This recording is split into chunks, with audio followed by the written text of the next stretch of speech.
મહારાષ્ટ્રના deputy CM Ajit પવારનું plane ક્રેશમાં નિધન થયું. બારામતીમાં થયેલા અકસ્માતમાં તેમની સાથે હાજર personal security officer HC Vidip Jadhav, pilot captain Sumit Kapoor, captain Sambhavi Pathak અને ફ્લાઇટ અટેન્ડન્ટ પિંકી માળીનો પણ જીવ ગયો છે. ક્રેશ પહેલા પ્લેનના મુખ્ય પાયલટ સુમિત કપૂરે મેડે કોલ કર્યો ન હતો. લેન્ડિંગનો પહેલો પ્રયાસ નિષ્ફળ રહ્યો. સવારે ધુમ્મસના કારણે વિઝિબિલિટી ઓછી થઈ ગઈ હતી.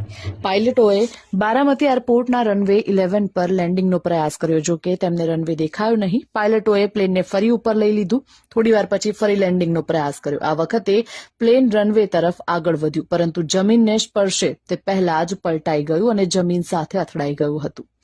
બારામતી એરપોર્ટ પાસેના ગામના ઘણા લોકોએ દુર્ઘટના પહેલા પ્લેનને જોયું. એક પ્રત્યક્ષદર્શીએ જણાવ્યું છે કે પ્લેન રનવે પાસે પહોંચતા લગભગ 100 મીટર પહેલા જ ક્રેશ થઈ ગયું. જ્યારે પ્લેન નીચે ઉતરી રહ્યું હતું ત્યારે જ લાગતું હતું કે કોઈ અકસ્માત સર્જાશે, અને તેવું જ થયું.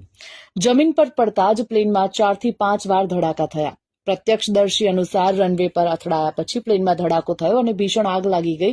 ત્યારબાદ 4 થી 5 વધારે ભડાકા થયા હતા.